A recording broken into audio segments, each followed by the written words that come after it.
The Pacers traded, and this was 2 days ago. Yeah, that was 2 days ago. The Pacers traded Domantas Sabonis, Jeremy Lamb, Justin Holiday, and a 2023 second-round pick to Sacramento for Tyrese Haliburton, Buddy Hield, and Tristan Thompson. The obvious heavy hitter is Sabonis and Haliburton. I think when you initially saw this, you were pretty down in the dumps about it. I think if we did this podcast on Tuesday versus Thursday, we might be getting more of a sad Jacob Jones. But we've had 2 days to sit on it. You got to watch a game that they won where De'Aaron Fox and Sabonis both had pretty good games. So, I mean, I want to hear your initial thoughts, and I also want to hear your 2 days in thoughts. So, Jones, let's hear it. All right. Yeah, glad to be here. Yeah, if we did this on Tuesday, you would get a different reaction. Initially, when I saw the trade, I was pretty devastated. Just because Halliburton's our future. He just loves Sacramento. Sacramento loves him. And it seemed like we were throwing away our future to potentially post for like a 10 seed maybe, or just a play-in. So yeah, initially I was pretty devastated. But classic Kings front office move. But yeah, like you said, 2 days later, and after watching them play, I do like the trade a lot more. It seems like Fox and Sabonis, aka the Fox and the Ox, play well together, and they seem like they can definitely coexist and have that chemistry. So yeah, for sure. I want to quickly kind of talk about, I don't think any of us disagree in this fact, and say something if you do. The Kings got the best player in the trade as of now. Domantas Sabonis is better than Tyrese Haliburton right now. Does anyone disagree with that? No, sir. Okay, that's what I thought. That's what I thought. With the Kings, it's like I don't know what that front office is totally thinking, because like a play-in seed, a play-in spot is not the playoffs, in my opinion. And I think that's the only bad thing about the play-in being introduced, is some teams actually consider it the playoffs. Like, oh, I'm in the play-in game. Oh, I made the playoffs. I ended my 16-year playoff drought. It's like, no, you didn't. So, I mean, with this trade, I know you were down in the dumps when it first happened, because you had said like Haliburton was for the culture. He was for Sacramento. He wanted to be there to take this team to the promised land. And the thing where I think we have it kind of initially, we were like, all of NBA Twitter, all NBA fans were like, how could the Kings do this? But after 2 days, and honestly, even maybe a day after, I feel like we were Haliburton's, in my opinion, is going to be an all-star at some point. That's my opinion for him. I don't think he's going to be an MVP, right? And I think a lot of people were like, wow, the Kings really just gave up someone like Tyrese Haliburton, as if he was going to be like some MVP, 5-time first-team All-NBA guy. Like, it's still potentially like 1% chance could happen. But I think we might have like overreacted on the fact that maybe it was more the Kings doing something and less of the actual player they got rid of. And I know Obi's got some thoughts on the trade specifically. It's because we were talking about it, and a lot of the chatter before the trade was, wow, how did they not get rid of Fox instead of Haliburton? I thought Fox was going to be the guy that gets dealt. I thought Haliburton would be the one that stays. And Obi was kind of arguing and saying like, look, De'Aaron Fox's money, his contract, like there was no deal to be made there with that money. And Obi, I want to kind of ask you, we talked about it, and I had said personally, I said, if the Pacers wanted De'Aaron Fox, they would have had him. And I don't think they wanted him though. That's my thing. I'm not arguing that. I'm saying if the Pacers wanted him, they would have went after him. They would 100%. Would they have had him though? If probably, I guess, if they wanted to go after him, but looking at how everything played out, I still don't think it's like the greatest trade for the Kings. I think they gave up too much. They got Justin Holiday and who was the other guy they got back? Jeremy Lamb. Jeremy Lamb's wife, according to Woj. two players that are on expiring contracts, and it's right now it seems like they're selling out for a play-in spot. So it doesn't really make sense to me. I understand why they have to get rid of Haliburton. There's Fox, there's Mitchell, three guards that are eating up into each other's playing times. Fox can't play with Haliburton and Mitchell, so and Tyrese Haliburton is the best right now. He is the best player on this team, and he is the best plug-in player on this team. So if you're looking at it from the Pacers perspective, it's like, why would you want De'Aaron Fox, who's been in a slump this year, and a massive contract going into next year? Like by the end of his contract, he's making 37 mil.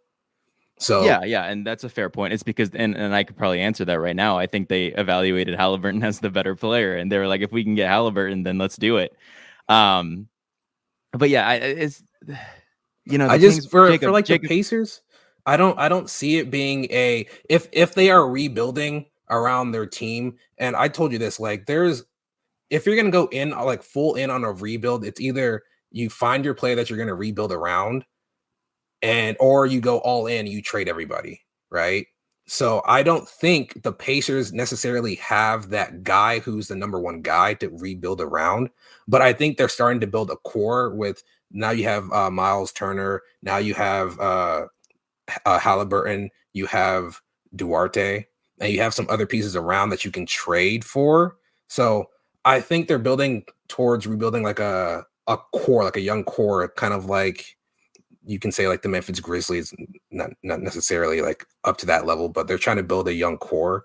Yeah, it's less of like a total deconstruction of the roster, and it's more of like, I wouldn't say it's like a total like retool. Like I think what the Pacers, I mean not the Pacers, what the Blazers are probably up to right now, as in they still have their best player on the roster. It's still a rebuild because you get rid of the best player on your roster, but it's not like this full deconstruction of the roster where it's trade away everything and just to like get as many picks as possible, like the OKC Thunder are doing. They did make some more trades today, but do you think just getting Sabonis is worth trading Tyrese, Buddy Hield, I guess Tristan Thompson to make the money work or something? But I feel like trading money work. Was it Buddy? I feel like trading Buddy is a little. If you have to make the money work, I understand, but Buddy Hield is a great trade value asset right now, so they could have gotten more for him other than just Domantas Sabonis. Jones, let's hear your take on this from my perspective. So, the Kings hired Monte McNair 2 years ago, and basically he has until Tuesday he didn't make a single move besides obviously the drafts. So I think there's a lot of pressure for him to make a move because obviously the roster he had right now wasn't going anywhere. There was like a logjam with the guard position with Mitchell, Haliburton, and Fox. I thought Haliburton was the one that was untouchable, but I guess I was wrong on that one. Everyone else. Yeah.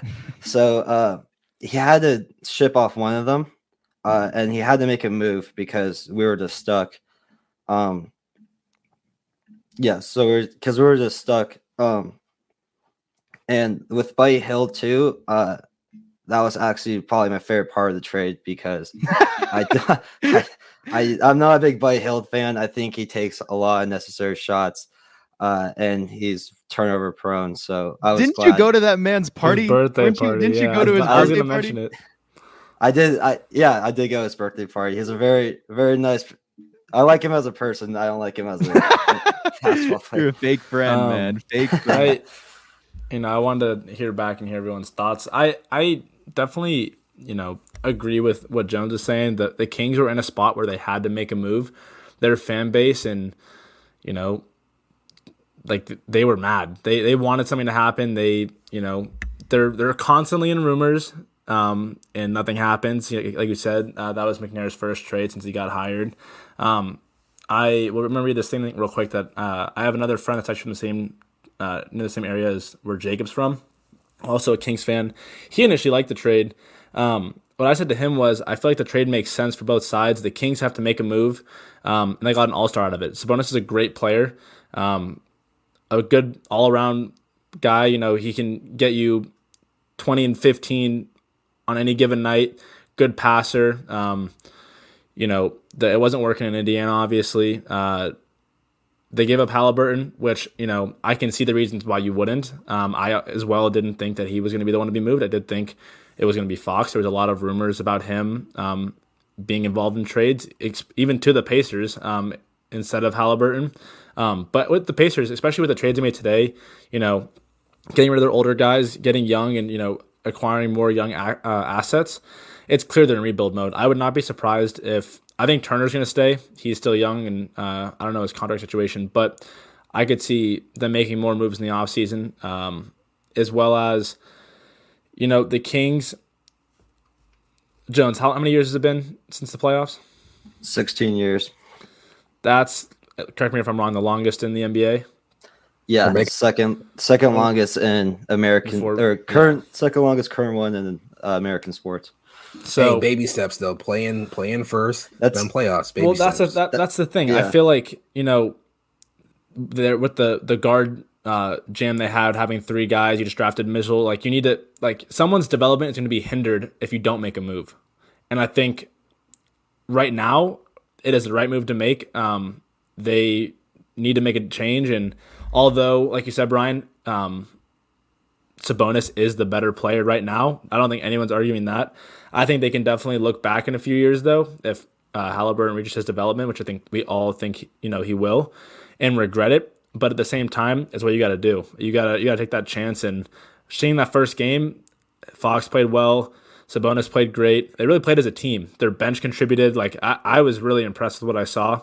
They beat a current playoff, if not play-in team, in the Timberwolves. I'm pretty sure they're in the playoffs. Let me look. They're in the play. Yeah, they're a 7 seed.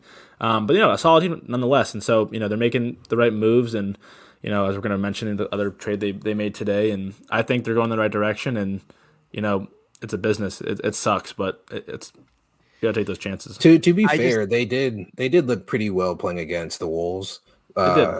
Fox and Sabonis did look well playing with each other. I don't really know how it's going to work out with Rashawn Holmes and everybody, because Sabonis is not a center, right? Sabonis they played him at center. He plays at center.